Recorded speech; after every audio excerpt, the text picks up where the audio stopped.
So we're going to be talking about science fiction research Event Horizon, and I'm half hoping I get it wrong because I have SB Divya with me today on I Should Be Writing Season 19, Episode 12, I think. I'm bad at counting. But I should be writing. I should be working on my craft. I should be writing. I should be submitting my next draft. But I'm sitting home watching Doctor Who. Hi there, everybody. Welcome to I Should Be Writing. This is the podcast for wannabe fiction writers, streamed live on Twitch Thursdays, 3 p.m. Eastern Standard Time, and then edited and put into your podcast feed, where all fine podcasts are found. I'm MERU Lafferty. I've been doing this show for a very long time, and I'm also a science fiction writer with 7 books out. Why can't I remember that number? It's not a big number. I don't understand. But anyway, I have with me my old friend and shiny new booked author. That's a verb, right? Yeah, totally. Sure. New booked author. Not new author, but new booked author. SB Divya. Hi, Divya. How are you? Hi, Mer. I'm awesome. Good. And for the record, I miss you all too. Yeah. Divya and I used to do Escape Pod co-editing jobs together, and I'm allowed to still love Valerie. The kids are asleep in chat, and also miss Divya at the same time because human emotions are complex. Absolutely.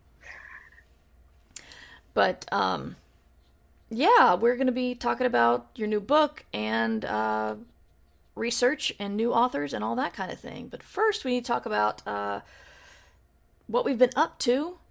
I try to keep myself accountable. I went on a pretty bad downward spiral on Tuesday. I was trying to work on my new novella. Then I realized it's a weird feeling. I don't know if you get this, Divya, when there's the I suck feeling that every author has at some point in time, and then there's the wait a minute, I'm doing this wrong. And it's not an I suck, it's like I'm really going in the wrong direction.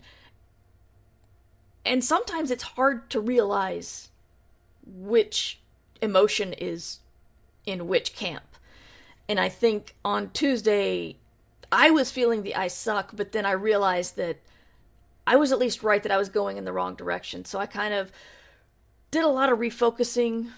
And so I haven't actually written much, but I did some research. I talked to Preemie. And I think I'm better off now. Still haven't written, but that's due to migraines and other stuff. But unexpected orthopedist trip as well. But good mental work this week. A little bit emotional too, but no actual words, so I'm not real happy about that. Divya, do you want to tell us what you're working on, even if it's just my next project? I can talk about it, and I will also admit that I have not had new words all month Ooh. because I had a book come out. Well, yes. And I got to this point, so I'm writing the second book in the Alloy era universe. It is not a direct sequel, it's just linked. And I got about 90% of the way, I think, roughly, when book release stuff started happening. And I thought I could just write through it and finish it. And when that didn't end up being practical, I decided, okay, this is my break. And then I'm going to reread, because I started drafting this in August. And let me just say my memory is not what it used to be. And so I was like, I kind of need a refresher on my own book at this point. And like you, I was in that space of maybe it's total crap. This is the first full-length novel I've written since having COVID brain. And so I was like, maybe it just makes no sense and there's no coherence. I mean, I have an outline, but who knows? Like maybe the whole thing is just trash. So I figured I would reread it. And I'm about 3/4 through my reread. And I don't think it's trash. Oh, so relieved. It definitely needs work, but it's not like a giant mess, which with my first novel, Machine Hood, uh, I knew it was a giant mess at the end of the first draft. It really was. It like multiple rewrites to get that book working. This one, I think it's okay. It's very different from book one, but that's kind of intentional. And so that's where I'm at right now. So I'm hoping to finish the reread this week and then I'm going to write the ending. This is something I've done with short stories in the past. It's like I get to kind of like close to the climax or just past the climax, and then I kind of run out of steam. So I'll wait and then I'll go back and I'll reread the story and then I'll figure out what the climax and or the ending really needs to be. Because otherwise, sometimes I get there and I'm just like, yeah, it's not all together, but it's like I'm just gonna write something, and then I end up rewriting it. So I'm hoping it works with something as long as a book, and hopefully this means I won't be rewriting the last 10% a bunch of times. Going back to the machine hood thing, I wanted, how did you deal with that emotionally? Because I had the problem in 2021 where I had two projects I was working on, and the editor sent them back for extensive rewrites. Both editors did on both projects at the same time, and it was like ego blow after ego blow. And I know I'm not supposed to feel that with edits because its editorial process is a regular normal thing. On the other hand, I'd never had to do that much rewriting before, and it was a big blow to my ego. And I was wondering, did you accept the machine hood rewrites with better aplomb Right? than me? The first round, so the first round, I just sent it to my agent. We hadn't sold the book yet, so there wasn't even an editor involved. And my agent basically wrote back and said, I agree with you that it's a hot mess. Here's how I think you could fix it. If you want to, she literally said, if you want to do the work, I think I can sell it. And but she was kind of like, but I understand if you don't. And I was just kind of like, oh God. But it was my first novel, and my spouse at the time had read the draft, and not being a professional editor, he thought it wasn't that bad, and he was like, and really, he thought it was a really important book about artificial intelligence and timely, and so he was like, you can't give up on this.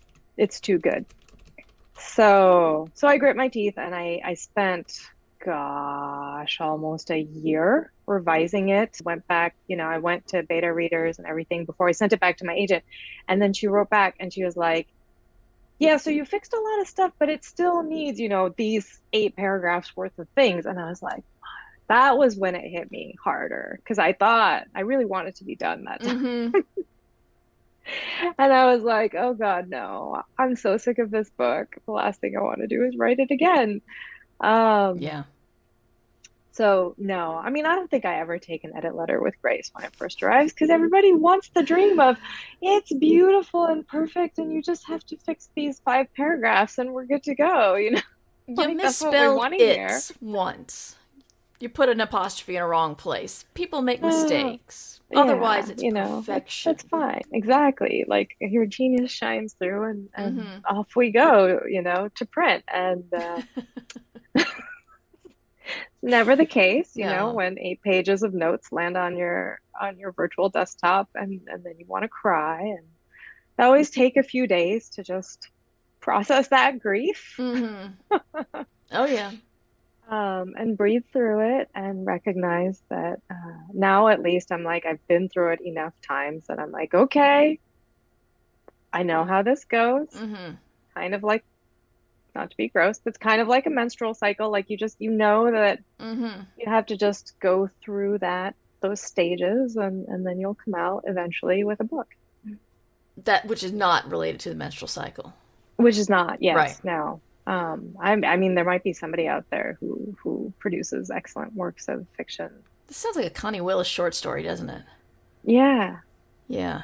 Anyway, All so right. that's what I've been up to, and Divya's been launching a book and getting ready to finish book 2.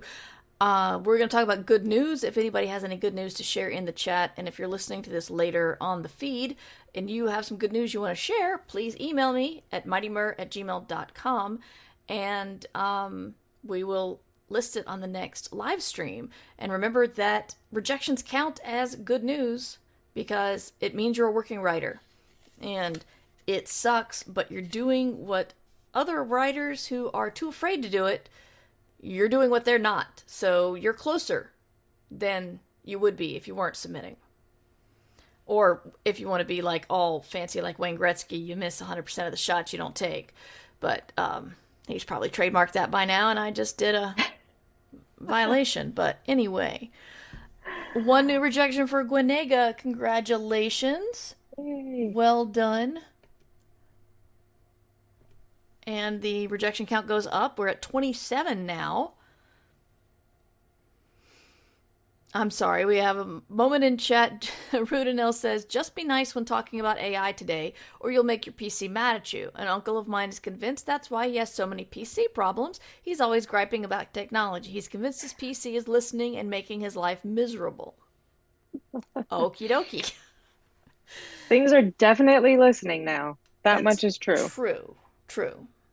The Underpote computers have been S3 making our lives miserable, I would say, long before we had AI That's at the true. level we do today.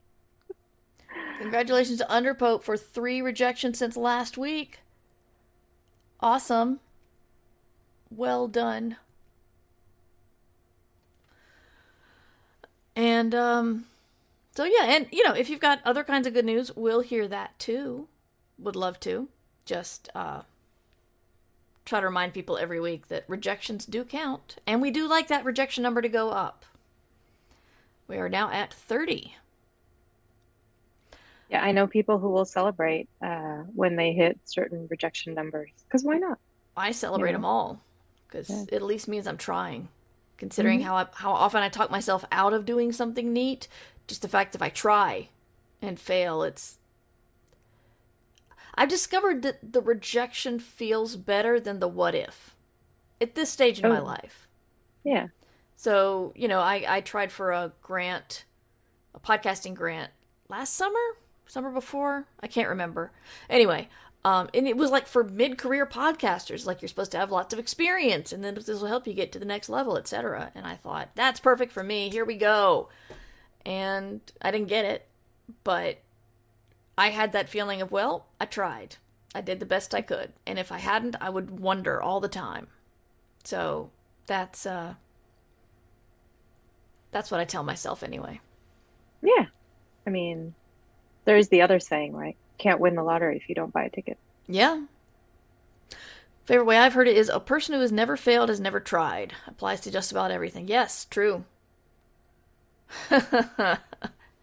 See, offender. Printers will be our strongest allies. They don't work well with computers. That's fair. They don't think they work well with people either. Divya, do you have any news to share?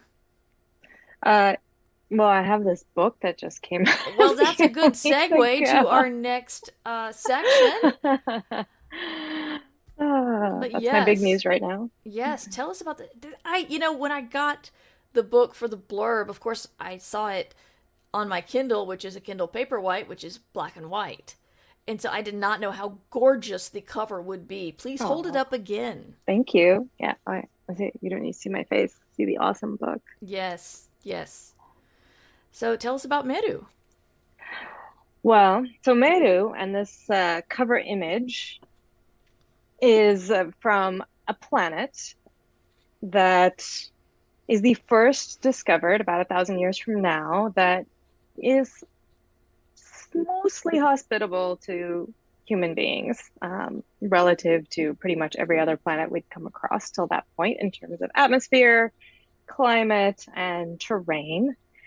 And it kicks off a series of events that involve a human who has a lot more ambition than humankind is supposed to have in this future, and a post-human alloy. I'm going to point to these behind me because I have visual aids now. The human is Jayanthi, and this is a portrait of her that I had commissioned. And the alloy is Baha. This is a portrait of Zur that I had commissioned. And in this far future, basically, because in the intervening 1,000 years between now and when the story takes place, humankind has managed to successfully destroy the environment on Earth and had a terrible time terraforming Mars. They have sort of consigned themselves to fixing and inhabiting the planet that they have and letting their post-human descendants, the alloys, go out into space and live more freely.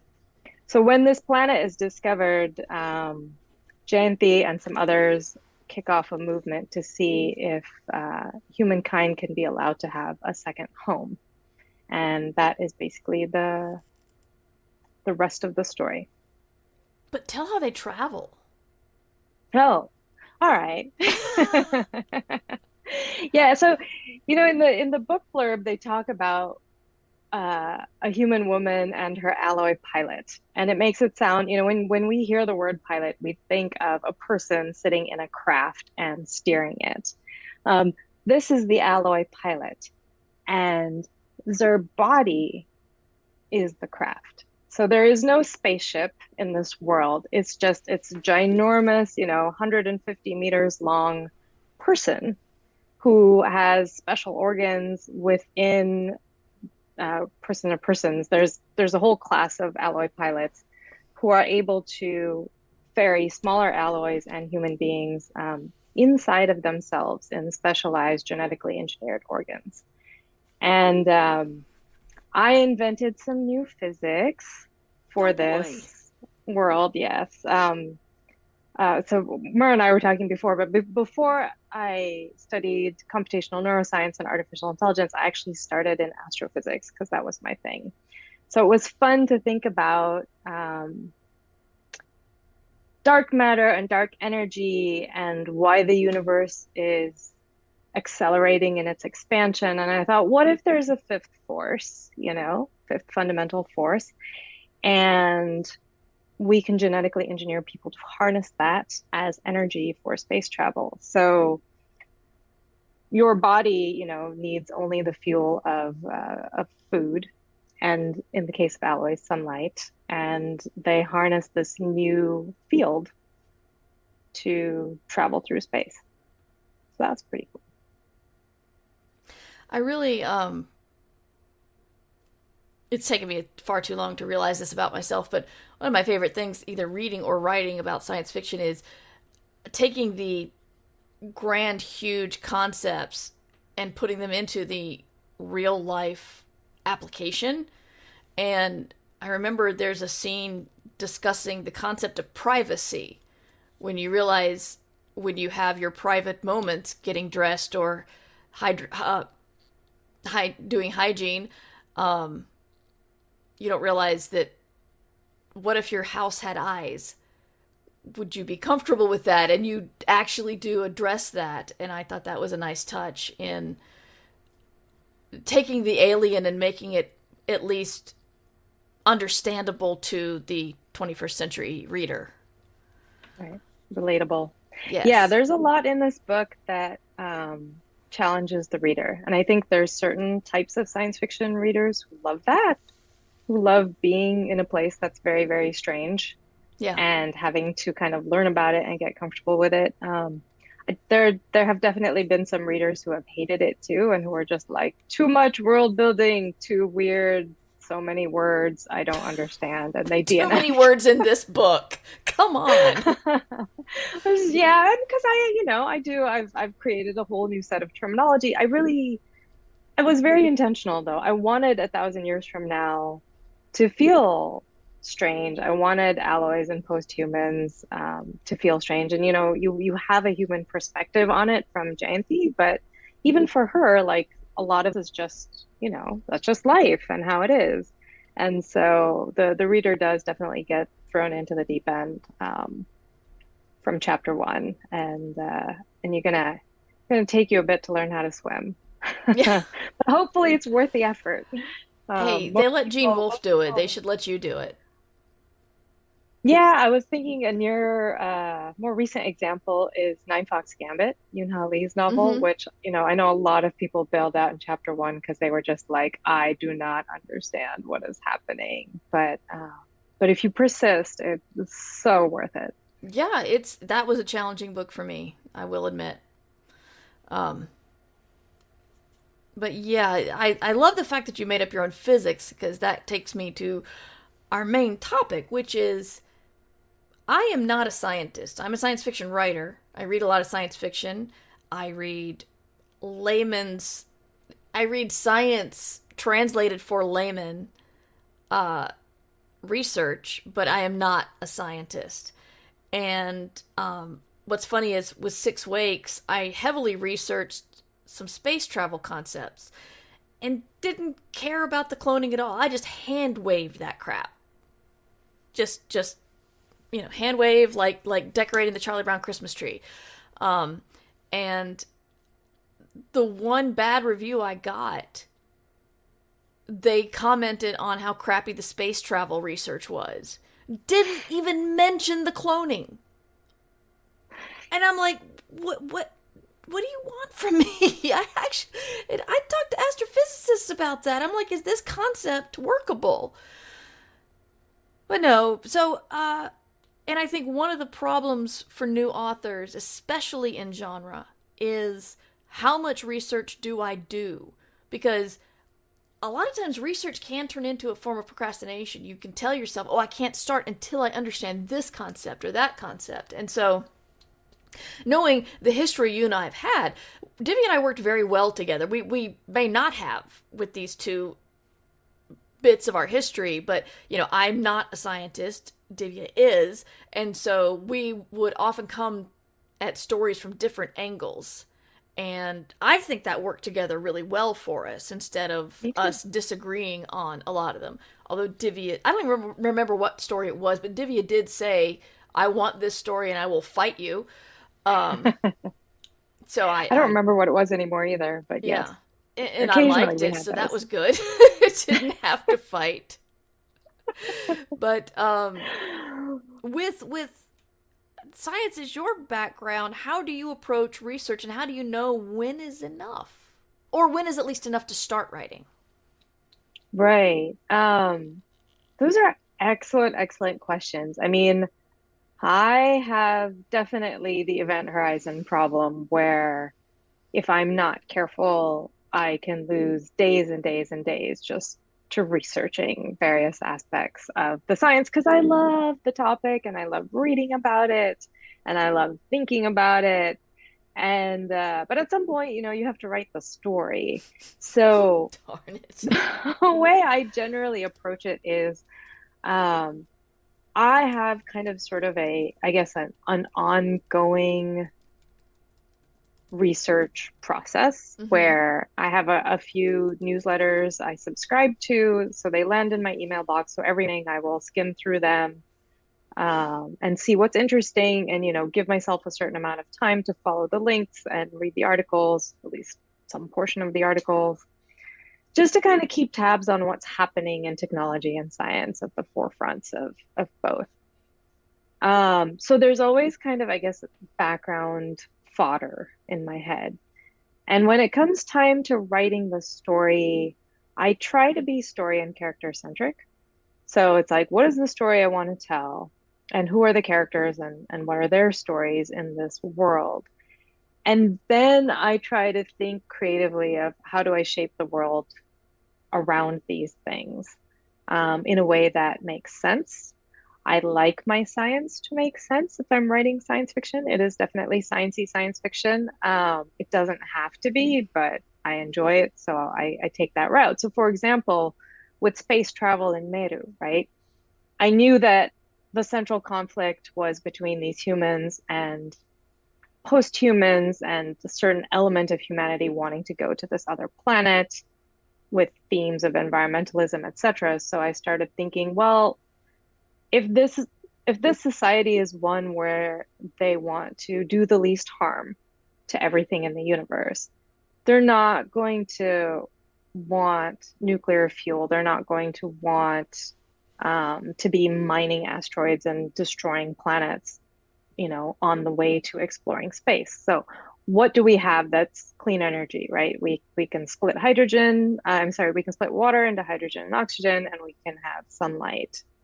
And those two things can work in tandem. And then my physics part was like, that is nowhere near enough to get us outside the solar system. Like that's not even enough to get us off the surface of the Earth most of the time. So I needed something else. And I wanted something unique. And I, again, with the background chatter, was like, there's this big mystery in physics right now, which is, we've always known that the universe is expanding, but we thought it was expanding ever more slowly, right? That it's decelerating because gravity is pulling all the matter back towards itself. And eventually we'll have, the big crunch after the Big Bang, because everything will eventually, it's like a balloon. Eventually it stops inflating and then it'll gradually deflate and collapse. But now our instruments, at least some, are indicating that the balloon is growing faster and faster and faster. So it's like, what is pushing it outward? And we don't know. And that's where dark matter and dark energy come in. And so knowing what I already knew about physics, I was like, well, stuff happens in physics that upends our understanding of the model of the universe all the time. So maybe there's a fifth force. And voila, that solves my space travel problem, because now I have a field that grants these beings enough energy that they can get out past the solar system and keep going, because this is a thing that pervades the entire universe. And so that's kind of how my research process works in some ways. MERU also has a lot of genetic engineering. And it's funny, your thing about cloning versus space travel, because everybody likes space travel, and I think they like to think of themselves as experts in it, because they're like, I can do the equations, for speed and acceleration and time and distance. So I can check your math, and I can blah, blah, blah. Like, I can check how much fuel you have, and does that provide enough energy? Like, they know just enough physics to be dangerous, right? Mm-hmm. And to be critics. Most of these people have not spent time in biology classes or reading up on molecular biology and genetics. So they can't pick apart, your cloning process. They can't pick apart, well, how did you get their memories out of their head in the first place and back into it? Like, my questions when 6 weeks. Like, are they constantly streaming data from their brain? Like, that's a lot of bandwidth, Mer. Like, how are they doing that? Where does it all get stored? Yeah. So I know. So for the genetic portion of this book, the main character Jayanthi has sickle cell disease, which is very rooted in DNA. And she wants to be a genetic engineer, so I had to kind of brush up on that. Luckily, I guess my undergraduate studies covered biology and engineering and neuroscience and computer science. It kind of sat at the intersection of these different fields. And I did physics and astronomy, so I've covered a lot of areas of science, and I'm, again, comfortable enough in any of them to be, a little bit dangerous. But to delve into journal articles and at least read the abstracts or the introductions and get a rough idea. And so I looked up some stuff on sickle cell disease. I looked up what genes you have to tweak to take care of certain things. And I put all that in the book, but I don't expect a lot of people to call me out on the parts that I hand waved a little bit, because again, most people don't pay as much attention in biology as they do in physics if they're science fiction readers. Right. So what do you say, for non-scientists, what would you recommend for a research limitation? Knowing that it is a tool of procrastination for many people. And of course we're talking vaguely because you don't know what how deep they need to go for what they're writing, but still, is there a point where you would say someone needs to stop? Yeah, I would actually say just set a timer, honestly. I mean, we all know, I think, maybe we don't all know, but I personally know well the trap of the Wikipedia. Oh, this one's highlighted, so let me follow the link, and like pretty soon you've got 20 tabs open and you're reading through every single interesting thing, and you end up somewhere very far, very many degrees separated from where you started, right? Yeah. So, one thing I do is just set a time limit. Like, okay, today I'm going to research, all these different things. Tomorrow I'm going to go back to my outline and actually work on the story. The other is because often, while you're writing it, you'll suddenly be like, I want this to happen. Can this actually happen? Right?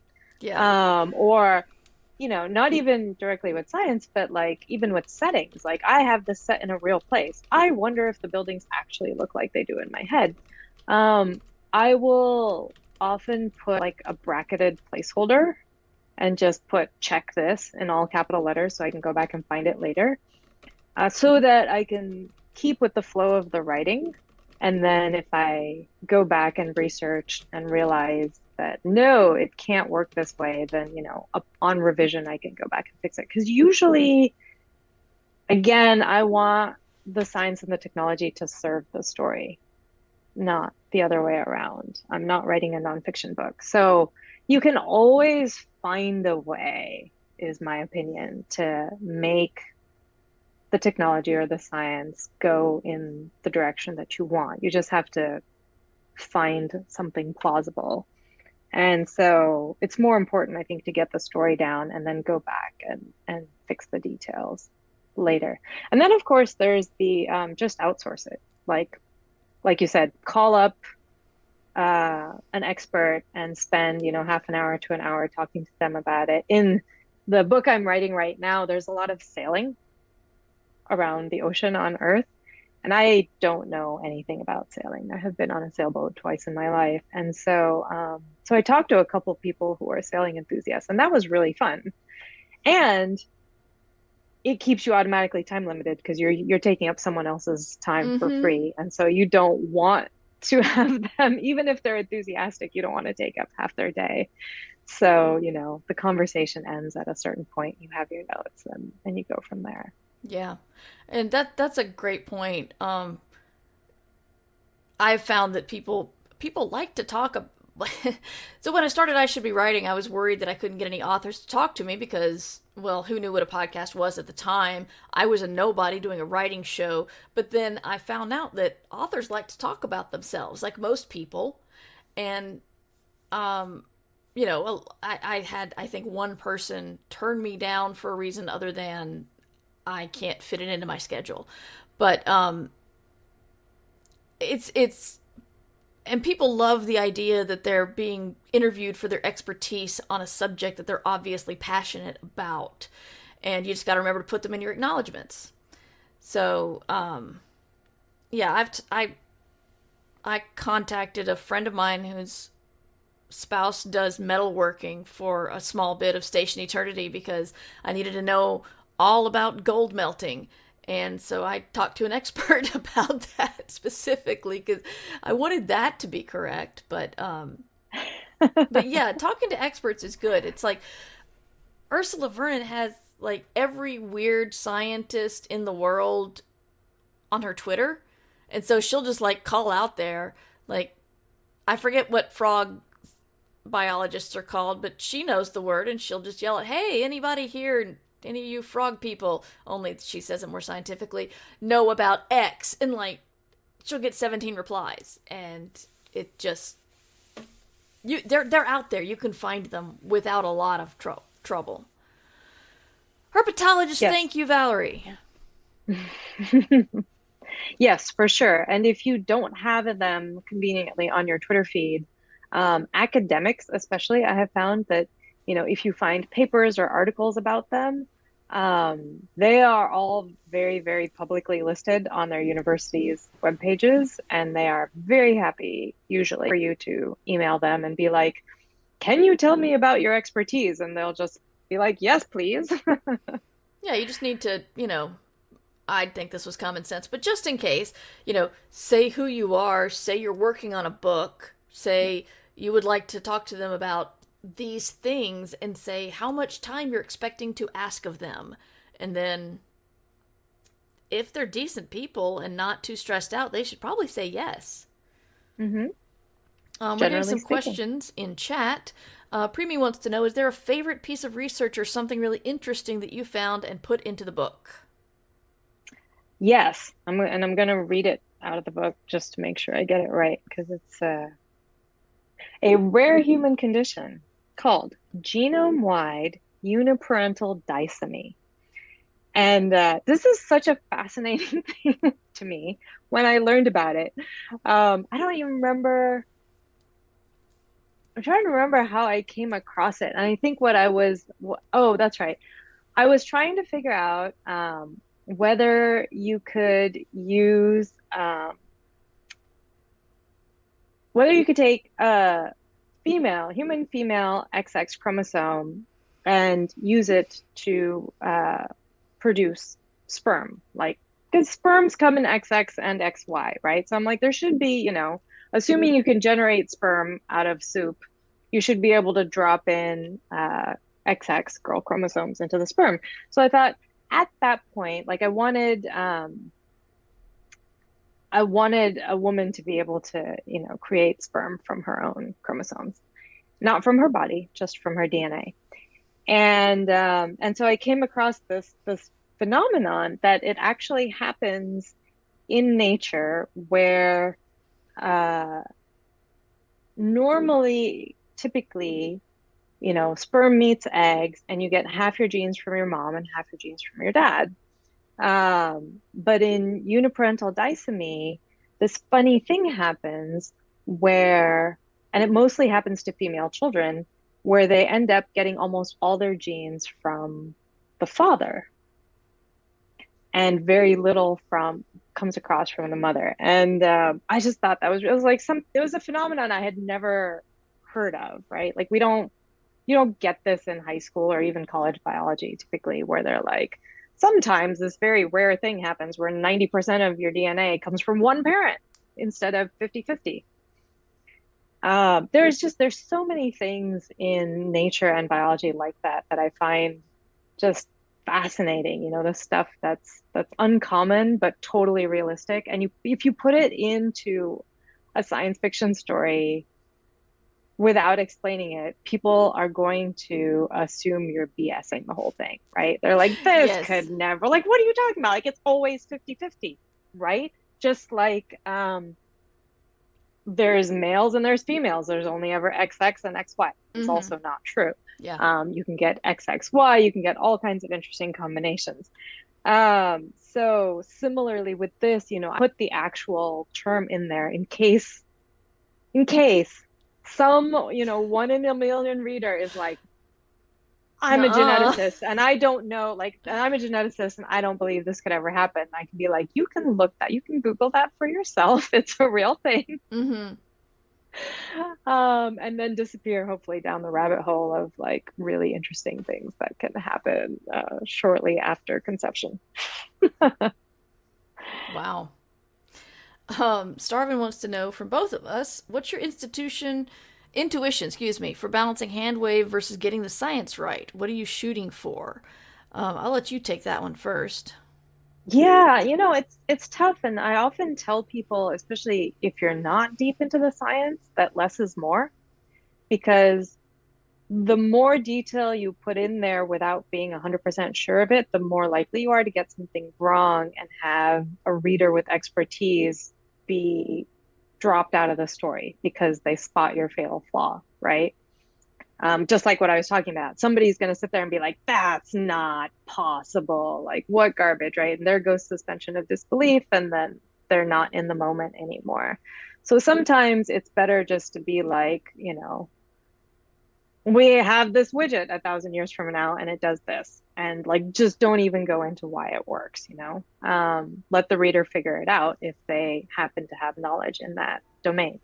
But if you have some knowledge, or if you really have spent the time either talking to an expert or researching it and you feel comfortable with those details, then I think it really depends on the kind of writer you are. If you're like me and you have a highly geeky readership and fan base, or if that's what you're going for. If you're a new writer and that's the part of science fiction you want to inhabit, then by all means, put it in there, because there are readers who eat it up, right? Like, including myself. I'm just like, this is really cool.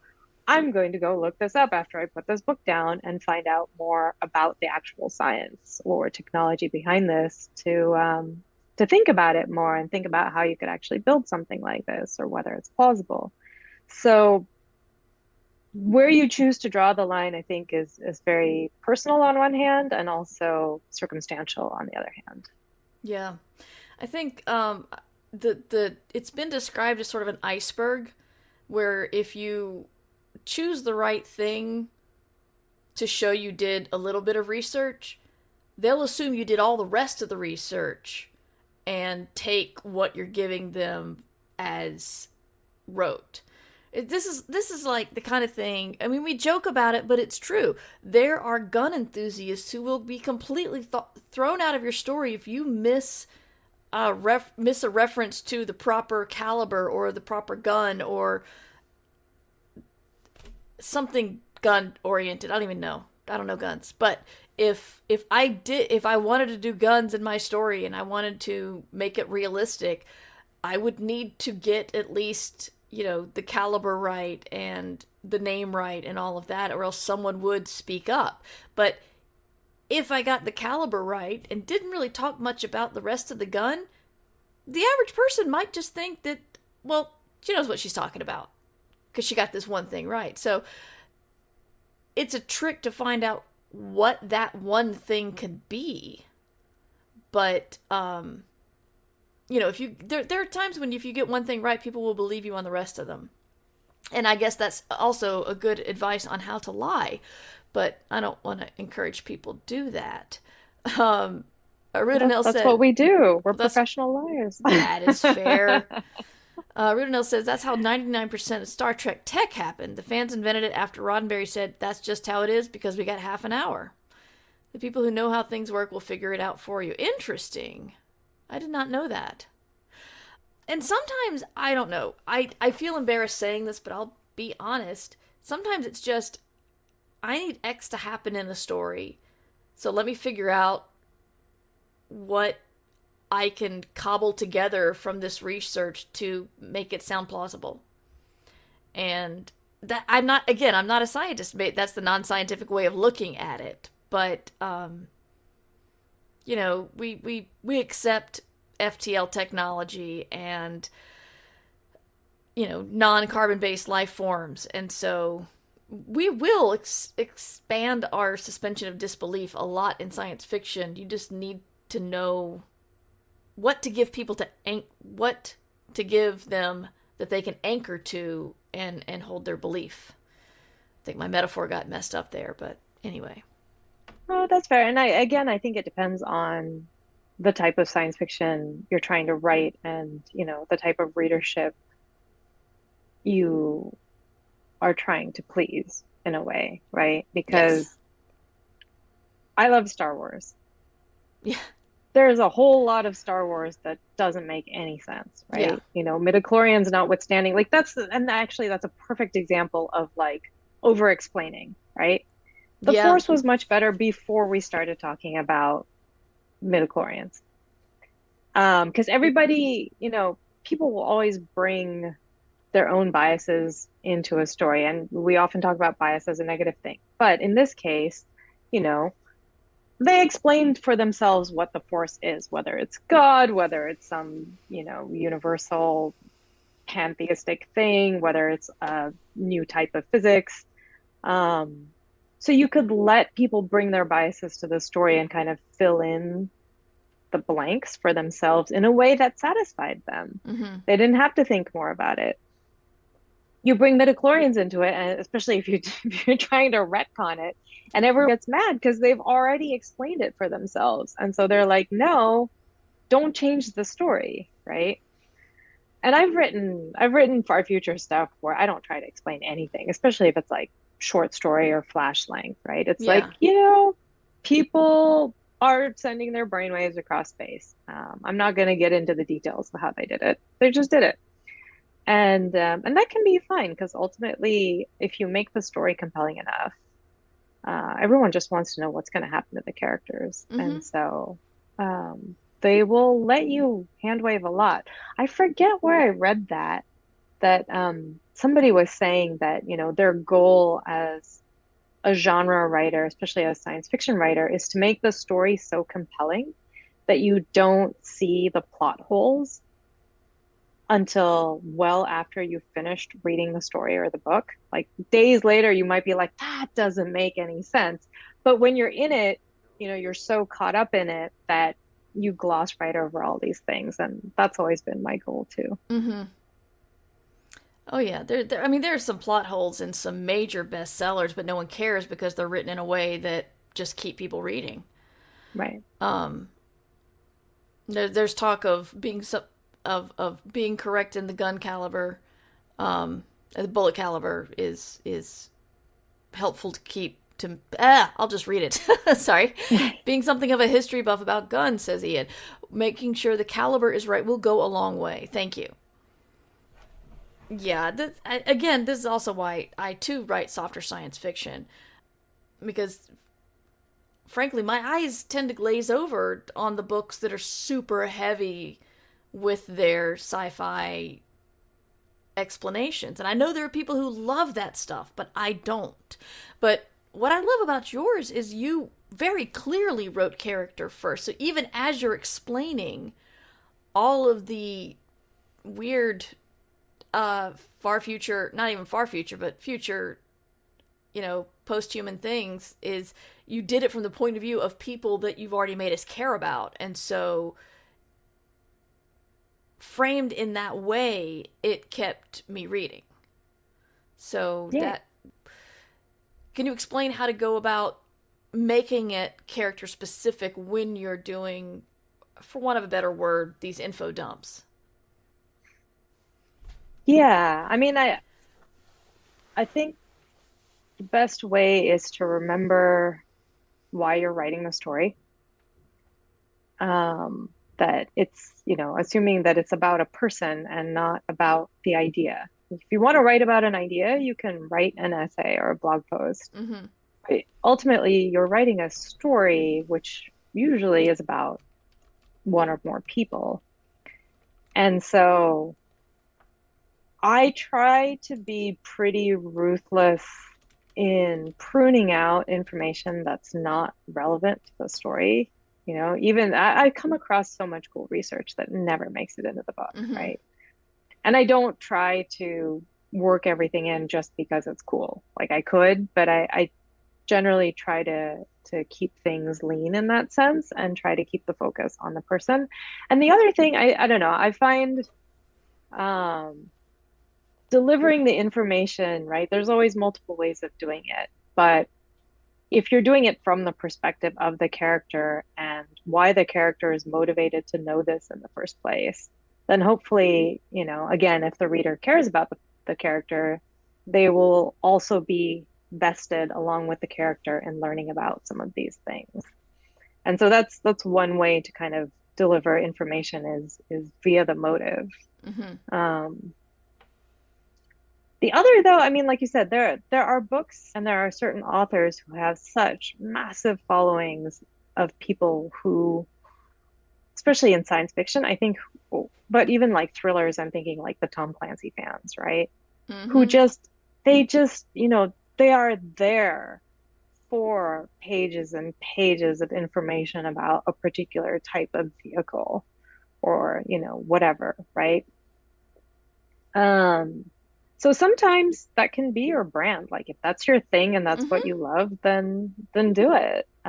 In my case, I prefer to keep the story focused on the character and to keep the reader drawn into a fast-paced plot, so I don't stop to explain all the cool stuff, which has frustrated some of my readers because some of them actually want to know more about how things work. They're like you should explain this more, and I'm like, yeah, but then then you have the other people who are like, this has too many info dumps. So I try to strike that middle ground there as best as I can. Yeah.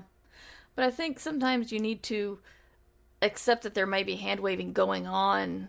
I'm thinking the case of Anne McCaffrey.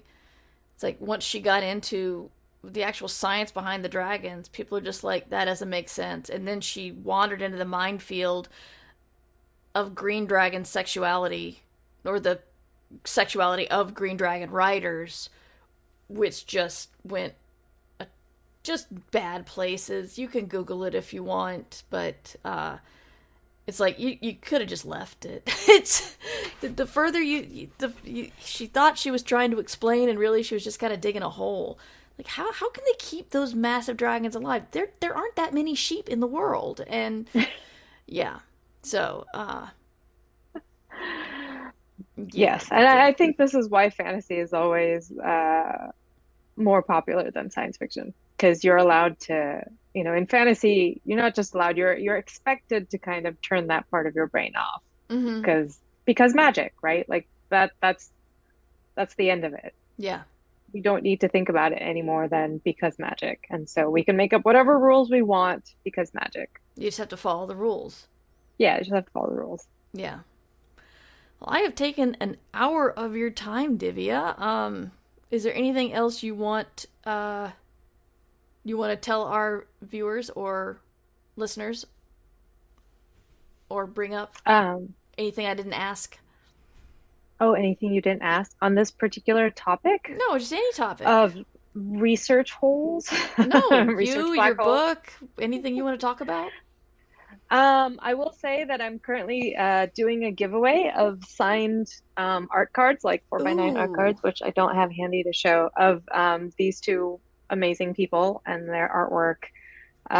If you look me up on any of my socials, I think I'm on everything except TikTok, because I can't do TikTok for neurological reasons right now. But I'm on Twitter as @Divya's Tweets. I'm on Mastodon as SBDivya. Instagram is SBDivya Author. And it's very simple. I just want you to post a picture of the book or the ebook if you have it, and tag me, and I will be very, very happy to send you a signed art card of either Jayanti or Vaha. Excellent. How long is this going on? Until I run out of art cards. And a lot. Okay. Is there a link to the book? I've got links to Divya's homepage. Are there links to the books on your homepage? Yes, for sure. I think there's links to my Twitter on there. Okay. I should probably see about adding a Mastodon. Or you could Instagram search links. MERU in bookshop.org or Amazon or something. Yes, to buy it. Thank you. Kids are asleep. So yeah, we already said where to find you, sbdivya.com. And if you would like to follow me, you can find out more about me at merverse.com and email me questions about anything, the writing, my work, podcasting, whatever, mightymer@gmail.com. And yeah, there's lots of places I am online, but that's the best place, that they're all kind of grouped together. I'm losing my words today. I don't know. But thank you so much, Divya, and hopefully have you on when your next book comes out. Yay! Thank you for having me. And it's been great hanging out with everyone. Yeah, we miss you, man. Yeah, and we'll see you next time, and you should be writing. I Should Be Writing is available to you under a Creative Commons Attribution Non-Commercial No Derivatives license. Theme music by John Anelio. Art by Numbers Ninja. Production by Summer Brooks. And hosting by Libsyn. Find all of this information and more at merverse.com. And remember, we can't do this without you. Thanks for your support. Well, I should be writing. I should be working on my craft. I should be writing. I should be submitting my next draft. But I'm sitting home watching Doctor Who. Yeah, I'm sitting home watching Doctor Who.